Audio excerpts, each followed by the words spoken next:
शासन चलाने की सर्वश्रेष्ठ पद्धति संसदीय लोकतंत्र है।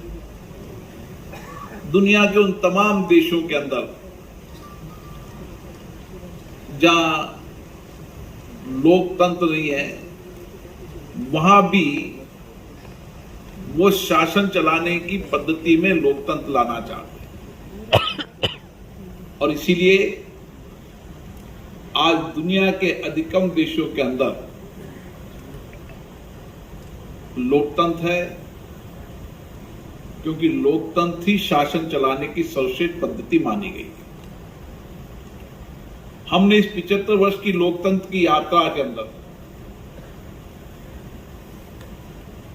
बहुत विकास किया। 1947 से लेकर के 75 साल की हम यात्रा को देखें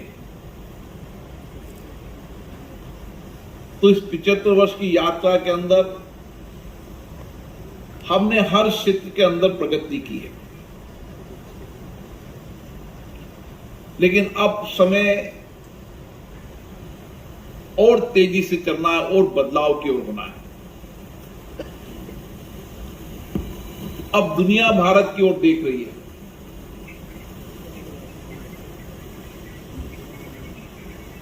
दुनिया के देश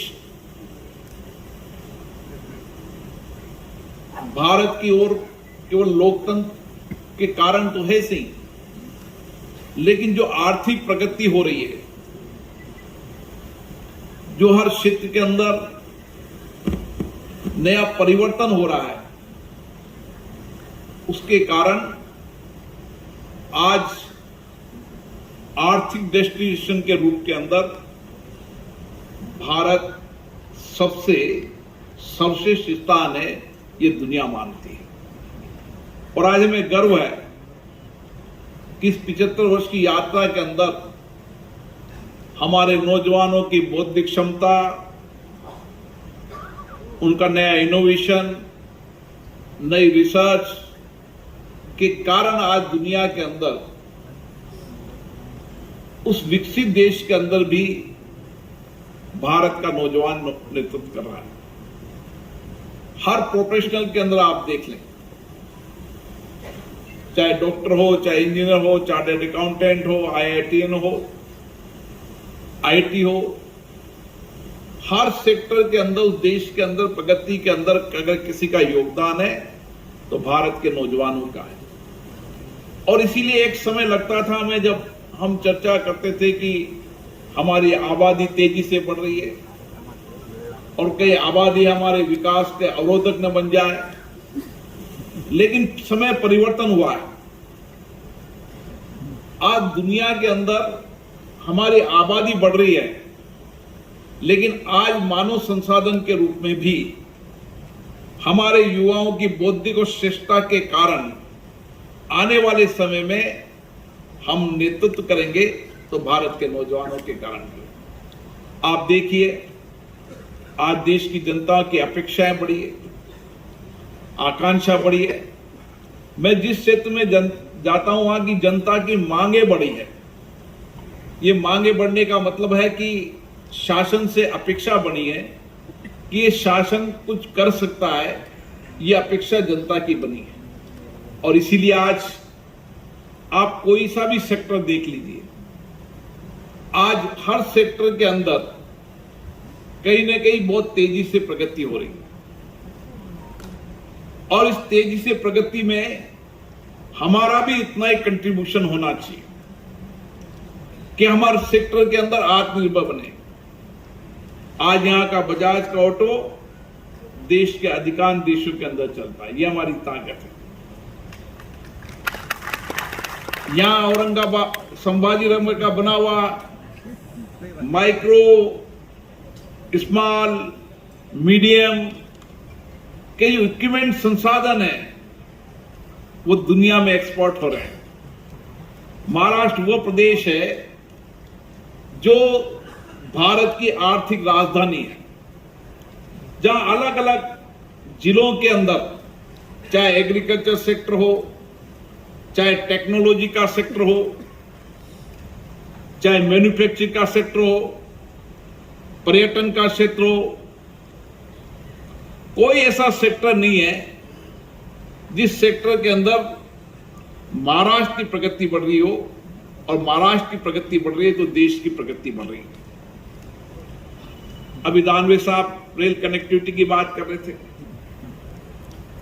आज भारत में रेल कनेक्टिविटी की डिमांड बढ़ी है और उस हिसाब से बजट बढ़ा है।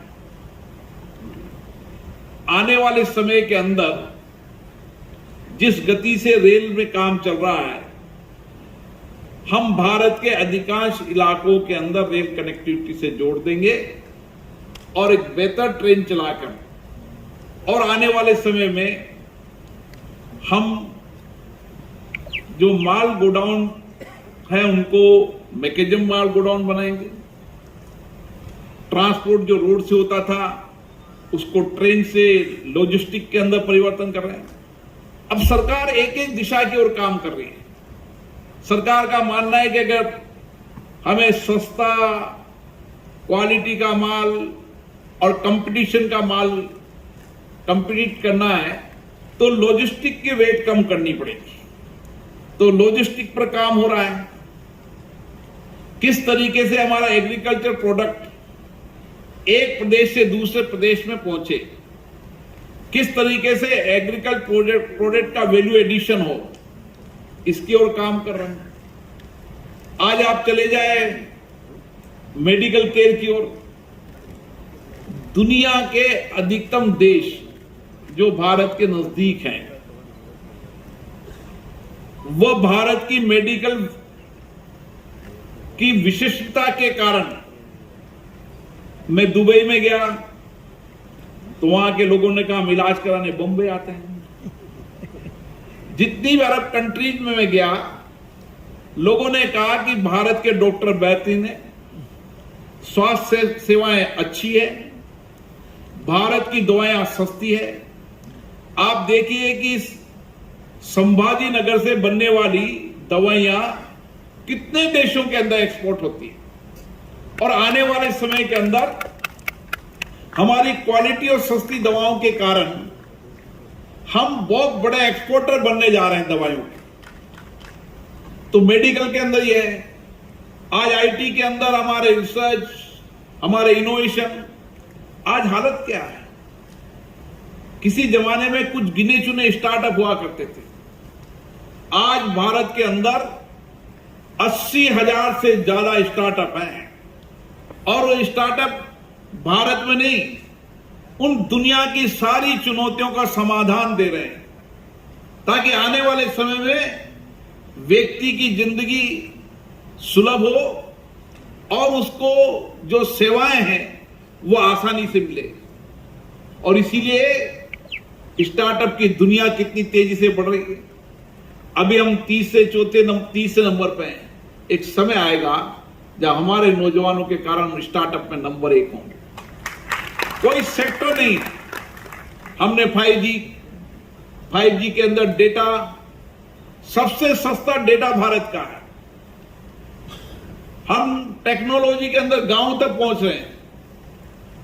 आने वाले समय के अंदर गांव के अंदर इंडस्ट्री सेक्टर डेवलप होगा, एग्रीकल्चर की नई तकनीकी से उत्पादन बढ़ेगा। कोई ऐसा सेक्टर नहीं है जिस सेक्टर के अंदर नए परिवर्तन नहीं हो रहे। हम कोई समय था जब कई आइटम जो मैं गिना नहीं सकता, हम इंपोर्ट करते थे, चाहे डिफेंस का सेक्टर ले लो, चाहे मोबाइल का ले लो, इलेक्ट्रॉनिक का सेक्टर ले लो, कितने सेक्टर थे।